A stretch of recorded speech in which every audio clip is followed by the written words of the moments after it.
Welcome back to Way with Dalker. First Watch Friday, episode 10, 11. I don't know. Let's just get into it. Like and subscribe. I actually kind of locked in this week and watched, I think, 6 movies. So that's awesome. Good for me. The Count of Monte Cristo, directed by Kevin Reynolds, starring Guy Pearce, Jim Caviezel, Richard Harris, James Fran, whatever the hell, you know. You see these people. Michael Wincott. Henry Cavill, too. This was great. I love period pieces. I love films about revenge. And that's what this movie was about. Guy Pearce plays this, slimy, jealous freak, and Jim Caviezel plays the cool guy that goes to prison and comes back in 12 years with a goatee and a lot of money. And it looks like Josh O'Connor in this movie. Let's pull it out. Let's go to the computer.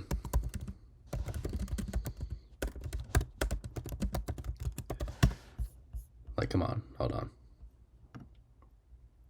Like, that's Josh O'Connor. Josh O'Connor could do this, bro. We need another remake of this movie because that is Josh O'Connor. And I don't know why that's the first picture that shows up. That's Henry Cavill. And actually I'm kind of curious. YouTube. Let's see if I can find the clip of Henry Cavill shouting. He's like Rome. Let's see if I can find that. I bet I can. Sorry, it's taking a while. Rome, Count of Monte Cristo. I probably can't find the clip. I'm doubting myself. But this is a fun movie. Also the guy, I think, is that Michael Wincott? Yes. I love this guy. He's in a bunch of fun movies. He's such an iconic voice. His role in The Three Musketeers is just awesome. He just has I love him. He's a very good actor.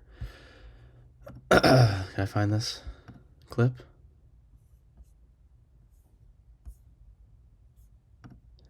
Please be this one. I think it is. God damn it, come on.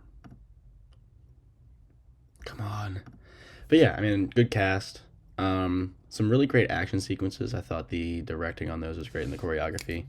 Like I always kind of my tick right now when I'm watching films with action sequences, I just kind of really monitor the camera movement because I feel like that's a lot of issues with a lot of modern films is the action sequences are just cut in a way that makes it kind of indecipherable. But I thought this film did a great job of making these fight sequences cohesive while also having some nuance in the camera movement, and I enjoyed that. Is this gonna load? I don't think so. But there's a scene where Henry Cavill, who plays Guy Pearce's son, goes to Guy Pearce saying like, "Please, father, it's my birthday. Can I go to Rome?" And he's like, "Fine, go to Rome." And then he runs out to the balcony, and all his friends are down there. And he runs out, he's just like this, "Rome!" And then it cuts to Rome. And I thought that was just really silly, like just the way he said it. And Henry Cavill's just so young in this film. It's very funny. Next up, The Talented Mr. Ripley, starring Matt Damon, Jude Law, Gwyneth Paltrow, Philip Seymour Hoffman, Cate Blanchett. Really great cast. And there's also some really great score work in this piece. Some really great editing. The opening credits were really fun with like all those colors coming onto the screen. I thought Matt Damon was fantastic. His teeth looked like they looked bleached. Like his first 4 teeth were just very, very white, and it was kind of throwing me off. But I mean, his performance is ridiculous. He's just like this very cunning, creepy, slimy guy. I thought Philip Seymour Hoffman in this was hilarious. I don't know. He's like, "Hey Tommy, enjoying the peeping? Enjoying the peeping, Tommy?" Like he's just like this very flamboyant, not flamboyant, but just this very. He's a dickhead, and I love when Philip Seymour Hoffman plays dickheads because he's probably my favorite actor ever. That's not true, but he's up there, and I just love him playing these kind of characters. And Jude Law is great. He looks so young in this. This is only 1999. It's only like 25 years ago, but I feel like they've aged like they look like they're like 19 in this film, which is I presume the point, but I just think I'm just surprised at how young they look in this film. But yeah, I mean, just some really great sequences. The whole boat scene is great. Freddie Miles, Philip Seymour Hoffman's character, when he goes to Tom's apartment to like investigate. I thought that was really great. Um, yeah, I mean, I thought just top to bottom, just a really tight film. And like I said in my review, it's a very silky and sexy movie. And yeah, next up, Lars and the Real Girl, starring Ryan Gosling, Paul Schrader, or Schneider, Emily Mortimer. I'm trying to figure out what else I've seen her in. Yeah, that's what it was. Shutter Island. I mean, also Cars too, but who did she voice? Oh, I didn't realize she was British. Whatever. Lars and the Real Girl. Ryan Gosling is a man who really, I mean, they keep trying to, I mean, like some people are just kind of loners by nature, and I feel like you kind of have to respect that and allow them to make strides on their own. And then he gets Bianca, the sex doll that he, dates, and I don't think he has sex with it. At least I hope he doesn't. I think that kind of, like, there's some scenes where it's like, oh, dude, of course he has sex with it, but I don't think he does. I think he just has a companion. This film is just so, I don't want to like spoil anything or just reveal anything, but I just think this film is just so heartwarming. I was crying all throughout because it's just, his friends and family are just so kind to him, and they recognize that they need to make Bianca real in order for Lars to operate. And then like when he Kelly Gardner, right? Yeah, like when he's like interested in her, like he starts to, like, he kills Bianca essentially. I just think it's just such a heartwarming film. There's just so much human emotion, and it's just, I don't know, the world is so kind if you look in the right places. And I'm trying to think if like this was real life, if this would happen. And I think, I don't know. I don't want to think about that because I know that there are kind people in this world, but I just know if you know, whatever. This is just such a beautiful film. Ryan Gosling is fantastic.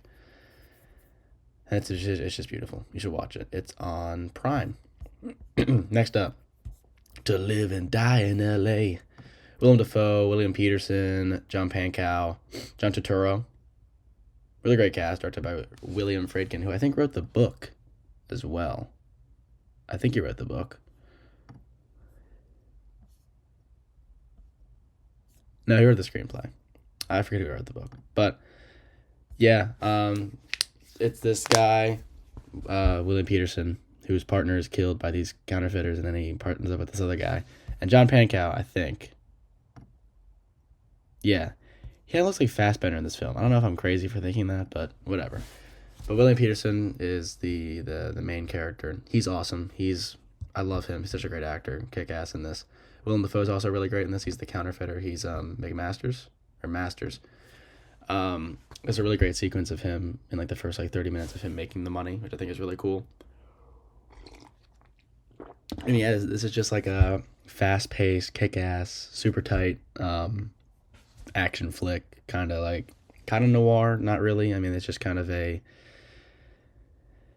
like, there's a car chase sequence in this that's fantastic. It's so exciting. It's awesome. Like, this film is just, it's perfect. I think it really is just a perfect 80s action flick, and I think you should check it out. It's also on Prime, I think. Really fun. Really great score. Like, score and soundtrack. Like, just a really great mix of music that really makes this film tick. Next up, Manhunter, directed by Michael Mann, starring William Peterson. Back-to-back years. This guy is just awesome. I want to watch all of his films. He is a fantastic actor. And this is actually the first film in which, what? Oh. This is the first film in which so Brian Cox plays Hannibal Lecter, and this is the first film that Hannibal Lecter was depicted in, which I thought was really neat. Like, I kept watching it, I was like, is there like a movie I have to watch before this? But no, it's actually, it's the first adaptation of the book Red Dragon, where Hannibal Lecter exists. And it's the first film, because Silence of the Lambs was after this. All the Mickelson stuff was after this. Yeah, I mean, this film is super cool. This is like it's described as neo-noir, and it really is. It really has that feel. The score is also fantastic. There's just so many fantastic sequences throughout this entire film. And man, I love William Peterson. He just has this like subdued intensity that just works so well, and you can just tell that he's like this almost like detective genius. It's awesome. Like, it's so cool, and I'd love to see like a prequel to this, or maybe just like showing how he caught Hannibal Lecter, because like they describe it in the film. It sounds like a very tense scene, and I'd love to have seen that put to screen. But I mean, just top to bottom, there's just some really great sequences in this. Okay, this guy was in Heat. That makes sense. There was another guy in this. Him? Yeah. What else have I seen him in? Nothing is sticking out. He looked really familiar, and it was kind of throwing me off. But yeah, I mean, this film is just awesome. Check it out. It's intense. It's sleek. It's sexy. It's awesome. And I fuck with William Peterson so heavy. And finally, We Live in Time. Andrew Garfield, Florence Pugh, their A24 distributed flick from last year, love story. I like this film because it cuts between points in time, because they live in time. And I thought that was just a really fun, interesting editing philosophy, I guess, just going back and forth, just kind of seeing. It was kind of like Blue Valentine, but I think a little bit more sad. Like, Blue Valentine's just kind of like devastating. I think this one is just kind of I mean, they're both sad, but they're sad in different ways. I mean, if you've seen Blue Valentine, you know what I'm talking about. But yeah, I mean, I thought this film was fun. I thought they both had some really great performances. There's some really great emotional, dialogue scenes in this, like when, spoiler alert, when she comes home from the qualifier and she was supposed to pick up their daughter, and he's just there, and they have like this really tense back and forth. I thought that was really great. Yeah, I like seeing Andrew Garfield in movies. I like seeing him be able to put his emotions on display, because I think he's a really fantastic actor, and he plays sad really well. So does Florence Pugh. Like, we don't really get much of her signature frown in this. Like, she just kind of plays this very sad, determined, strong woman. And it's great. I'll check it out. HBO Max. I think it actually came out on that this week. So those are all the films I watched this week. What films did you watch this week? Let me know in the comment section down below. Let me know what movies I should watch, if there's any you'd like me to watch. And that's all I got for this video. Peace out.